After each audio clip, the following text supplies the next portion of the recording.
Assalamualaikum student, welcome to a new video. Today topic is the rock cycle. What is rock cycle?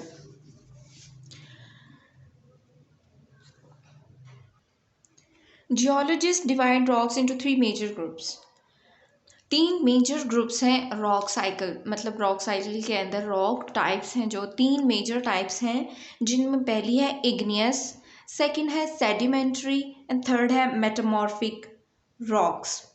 तो जो rock cycle है ये हमें information देता है that allows us to view many of the interrelationships among different parts of the earth system के अंदर different parts के अंदर जो रॉक्स हमारे पास मौजूद हैं उनकी डायरेक्ट इंफॉर्मेशन हमें रॉक साइकिल से मिलती है। तो इसमें हम क्लियरली अंडरस्टैंड कर पाते हैं कि उनकी फॉर्मेशन कैसे होती है।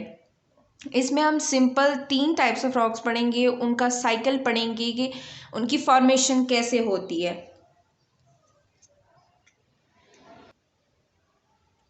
This is the whole rock cycle. First of all we will study about magma. Magma जो हमारी अर्थ के अंदर मौजूद है इस वक्त लिक्विड मटेरियल है जो मौजूद है। तो इन द सरफेस उसे कहते हैं मैग्मा। जब वो इरप्ट होकर बाहर आ जाता है उसे कहते हैं लावा। जहां पर वोल्केनिक इरप्शन हुई और लावा बाहर आया, वो लावा जब कूल हुआ और क्रिस्टलाइज हुआ मतलब वो ठंडा हुआ तो उसने क्या बनाई, इग्नियस रॉक। इग्नियस रॉक की देन डेफिनेशन ये हुई कि व्हेन मैग्मा और lava cools and solidifies igneous rocks are formed. अब उसकी टाइप्स आगे आ जाती हैं, वो हम बाद में पढ़ेंगे, हम यहाँ पर बेसिक ही पढ़ेंगे इस टाइम। इसके बाद इग्नियस रॉक्स के अंदर होती है weathering, transportation and deposition. Weathering का क्या मतलब है कि उसके अंदर वेदर की वजह से तोड़ फोड़ हुई। इग्नियस रॉक के अंदर, इग्नियस रॉक एक पहाड़ की तरह बन गया ना कि लावा सॉलिडिफाई हुआ है, तो उसके अंदर जो तोड़फोड़ हुई उसके बाद वो ट्रांसपोर्ट हुआ, फिर जाके कहीं और डिपॉजिट हुआ, उन्हें मतलब वो पार्टिकल्स को कहते हैं सेडिमेंट्स। और वो सेडिमेंट्स जब एक जगह पे डंप होकर लिथिफाई हो जाते हैं, लिथिफाई मतलब एक दूसरे के ऊपर जब वो लेयर्स बनाकर उसके बाद कॉम्पैक्ट हो जाते हैं, एक रॉक बना देते हैं, तो उसको कहते हैं हम सेडिमेंट्री रॉक्स।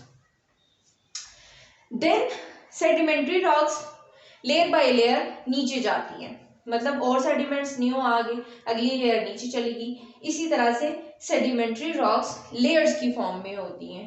ठीक है, अब जो जो लेयर्स बढ़ेंगी तो टेम्परेचर और प्रेशर भी इंक्रीज होगा, क्योंकि प्रेशर तो इंक्रीज हो रहा है वेट की वजह से और टेम्परेचर और प्रेशर एक दूसरे के डायरेक्टली इक्वल है, तो प्रोपोर्शनल है सॉरी।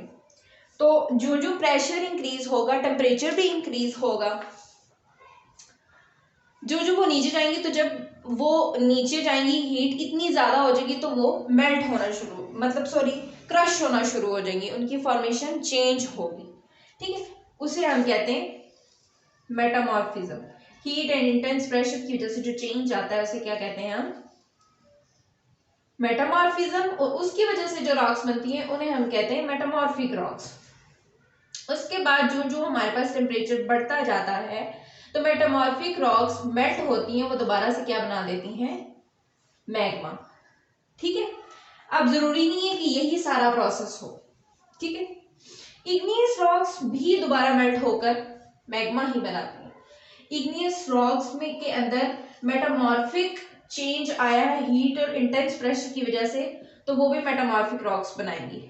ठीक है, सेडिमेंट्स हाँ ये वही है, लिथिफिकेशन की डेफिनेशन है कि ये जब इनमें वेदरिंग हुई, डेपोजिशन हुई, यहाँ पर आए, कॉम्पैक्ट हो गए, सीमेंटेशन हुई, तो उन्होंने एक लेयर बना दी ऐसे। ये पुराने थे, इसके ऊपर दूसरी लेयर, तीसरी, चौथी, फोर्थ, पांचवी, और ये आ गया अर्थ क्रस्ट। ये लेयर्स ऐसे ही नीचे जाते जाएंगे तो टेम्परेचर और प्रेशर क्या होगा, इंक्रीज होता रहेगा। तो यही है हमारा रॉक साइकिल, सिंपल, इसमें कोई ऐसी मुश्किल बात नहीं है कि समझ ना आ सके। Thank you so much, today's lecture is that's all.